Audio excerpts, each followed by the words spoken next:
তো hello dear student, কেমন আছো? আই হোপ প্রত্যেকে শুধু ভালো না, ভীষণ ভালো আছো।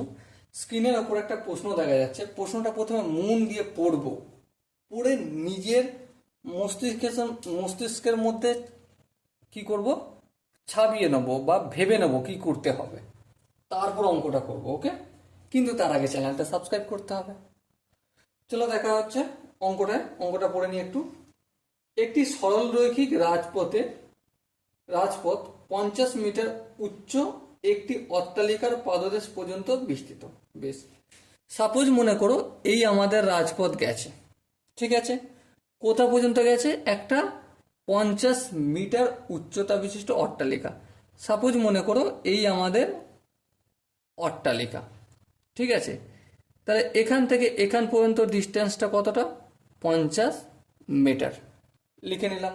বেশ, তারপর কি বলেছে দেখো, অট্টালিকার শীর্ষ থেকে ওই রাজপথের উপর দাঁড়িয়ে থাকা দুটি গাড়ির নতি কোণ যথাক্রমে 30 ডিগ্রি ও 60 ডিগ্রি হলে মিটার দুটির গাড়ির দূরত্ব কত? মানে মিটারে দুটি গাড়ির দূরত্ব কত? বেশ, তাহলে একটা গাড়ি নতি কোণে রয়েছে, তো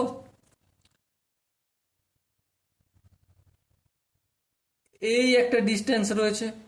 হ্যাঁ, আর এটা হচ্ছে অনুভূমিক রেখা। হ্যাঁ, এটা অনুভূমিক রেখা, এই মাত্র শিখলাম। এটা কত ডিগ্রি? 30 ডিগ্রি। বেশ, আবার সাপোজ এই জায়গাটা আর একটা গাড়ি দাঁড়িয়ে আছে, ঠিক আছে? এই এখানে পর্যন্ত করলাম। নতিকোণটা কত ডিগ্রি? 60 ডিগ্রি। এই আমি 60 ডিগ্রি লিখলাম। বেশ, এবার প্রশ্ন হচ্ছে যে এখান থেকে এখানের দূরত্বটা কত? আমি একটু নাম দিয়ে দিই। সাপোজ এখানটা নাম দিচ্ছি এ, এখানটা নাম দিচ্ছি বি, এখানটা নাম দিচ্ছি সি, আর 2 নম্বর গাড়িটা ডি। ওকে, এবার লক্ষ্য করো, কি লক্ষ্য করবে? এইটা কি আমরা বলেছি, বিসিটা হচ্ছে রাজপথ। হ্যাঁ, রাজপথের সঙ্গে এই যে অনুভূমিক রেখাটা রয়েছে সমান্তরাল রয়েছে। হ্যাঁ ঠিক, যখন সমান্তরাল দুটো রেখা থাকে আর এইভাবে একটা রেখা ছেদ করে, তখন এই অ্যাঙ্গেলটা আর এই অ্যাঙ্গেলটা সমান হয়। হ্যাঁ হয়। তার মানে দেখো, এখানটা যদি 30 ডিগ্রি হয়, নতিকোণটা কত ডিগ্রি তৈরি করেছে? অবনতিকোণ 30 ডিগ্রি। তাহলে এখানটাও কত ডিগ্রি হবে?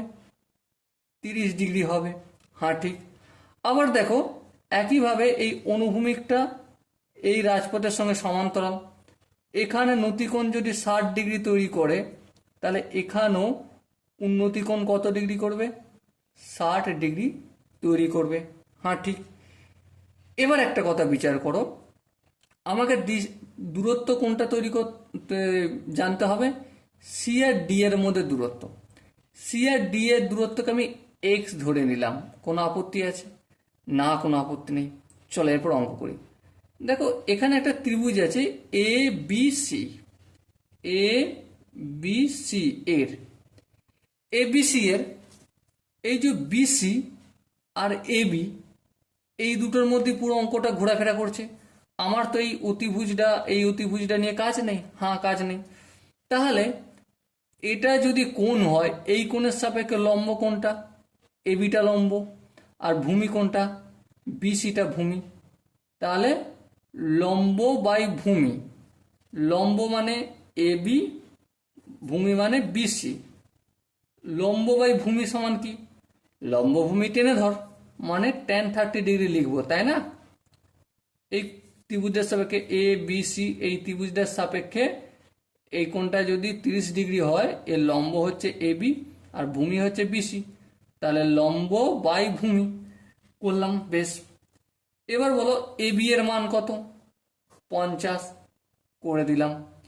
বিসি মানে কত?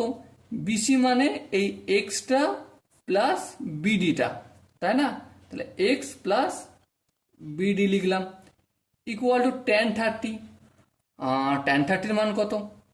1/√3 পুট করলাম। ওকে, নো প্রবলেম। এর পরের স্টেপটা দেখো, এর পরের স্টেপটা হচ্ছে এই √3টা এদিকে যাবে, 50-এর সঙ্গে √3 গুণ হয়ে গেল, আর এই এক্স প্লাস বিডিটা এদিকে গেল, এক্স প্লাস বিডিটা রইল এখানে। বেশ, এখান পর্যন্ত আই হোপ প্রত্যেকের বোঝা গেছে। এবার দেখো এ বি ডি এই ত্রিভুজটা নিয়ে আলোচনা করব। এখানটায় করছি, হ্যাঁ, ত্রিভুজ এ বি ডি এরও দেখো এই কোণটার সাপেক্ষে 60°টার সাপেক্ষে লম্ব কোণটা এ বিটা, হ্যাঁ, আর ভূমি কোণটা বিডিটা, হ্যাঁ। তাহলে আমরা কি বলতে পারি লম্ব বাই ভূমি, লম্ব মানে এ বি আর ভূমি মানে বিডি। লম্ব ভূমি কি হয় tan 60, চলো tan 60° লিখলাম। আই হোপ প্রত্যেকের বোঝা গেছে। এবারে এ বি এর মান কত, 50 লিখলাম। বিডি মানে কত, বিডি মানে বিডি, থাক না, অসুবিধা কি আছে। ইকুয়াল টু tan 60°র ভ্যালু কত, tan 60°র ভ্যালু হচ্ছে √3। বেশ, এরপর দেখো এই বিডিটা এদিকে যদি পাঠাই 50, বিডিটা এদিকে গেলে বিডি হলো, আর √3 সঙ্গে গুণ আছে, √3 এইদিকে আনলে কি হয়ে যাবে, ভাগ হবে। তাহলে আমি বিডির ভ্যালুটা পেয়ে গেলাম। এখানে আমি বিডির ভ্যালুটা পুট যদি করে দিই তাহলে অবশ্যই এক্স এর ভ্যালু পেয়ে যাব, হ্যাঁ ঠিক। আর আমাকে তো এই সিডির ভ্যালুটাই জানতে হবে, তাই না? আমাকে তো এখানে সিডির ভ্যালুটাই তো জানতে হবে, আর তো কিছু জানার দরকার নেই। তাহলে এখানে আমি 50√3 equal to x plus BD না লিখে বিডির ভ্যালু হচ্ছে 50/√3 লিখে দিলাম। বেশ, কোনো অসুবিধা নেই।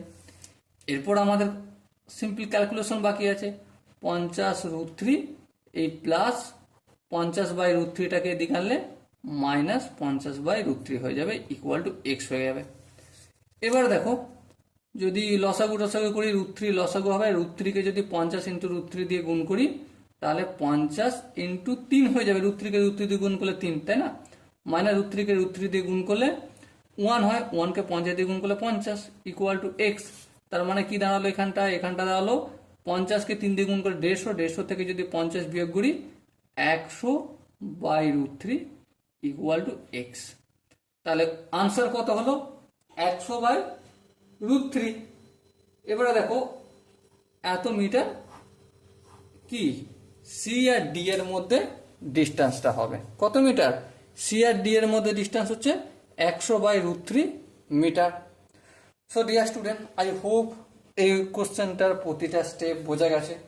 যদি কোনো স্টেপ বুঝতে অসুবিধা থাকে, ডাউট থাকে, কনফিউশন থাকে, তার জন্য কি করতে হবে, কমেন্ট বক্সে জানাতে হবে। ওকে, সো ডিয়ার স্টুডেন্ট, দেখা হচ্ছে পরবর্তী সেশনে। ততক্ষণ পর্যন্ত ভালো থেকো, সুস্থ থেকো এবং জয় হিন্দ।